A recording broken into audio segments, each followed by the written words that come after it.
لا يترك القرآن ولا يهجره من عرف قيمته وعرف حقه وقدره. حينما تعلم أن الحرف الواحد ب10 حسنات، وحينما يكون عندك عقيدة أن كثرة تلاوة القرآن ترضي الله عنك، وليس هناك شيء أعظم من رضا الله عز وجل، ورضوان من الله أكبر، والرضوان لا يأتي بشيء أعظم من القرآن. خذها قاعدة أنك لن تجد شيئا ينتهي بك إلى رضوان الله أعظم من كتاب الله عز وجل.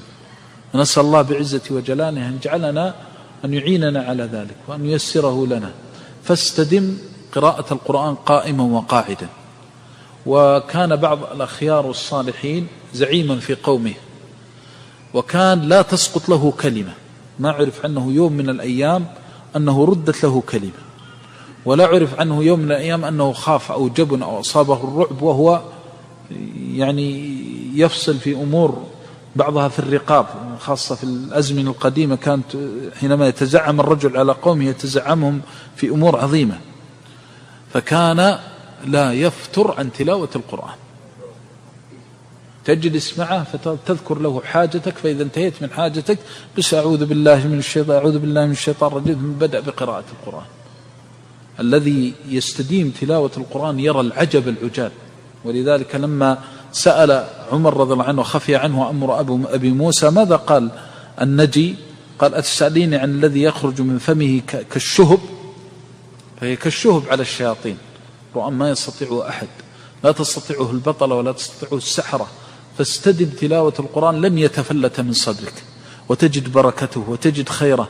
نسأل الله بعزته وجلاله وعظمته وكماله يجعل القرآن العظيم ربيع قلوبنا ونور صدورنا وجلاء أحزاننا وذهاب همومنا وغمومنا، وسائقنا وقائدنا إلى رضوانه وجناته جنات النعيم. اللهم ذكرنا منه ما نسينا، وعلمنا منه ما جهلنا، وارزقنا تلاوته وحلاوته والعمل به على الوجه الذي يرضيك عنا.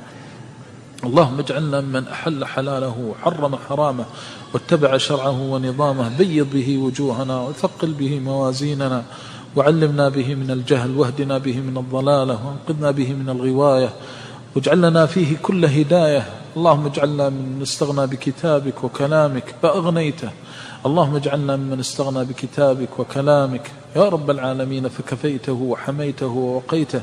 بارك لنا في القرآن العظيم، اللهم بارك لنا في القرآن العظيم، وأعنا على تلاوته آناء الليل وآناء النهار على الوجه الذي يرضيك عنا. اللهم اجعلنا ممن قاده القرآن إلى جناتك جنات النعيم. اللهم لا تجعلنا ممن زخ في قفاه إلى النار. اللهم إنا نعوذ بك أن يكون حجة علينا، اللهم اجعله حجة لنا لا حجة علينا. اللهم يمن كتابنا ويسر حسابنا، اللهم يمن كتابنا ويسر حسابنا.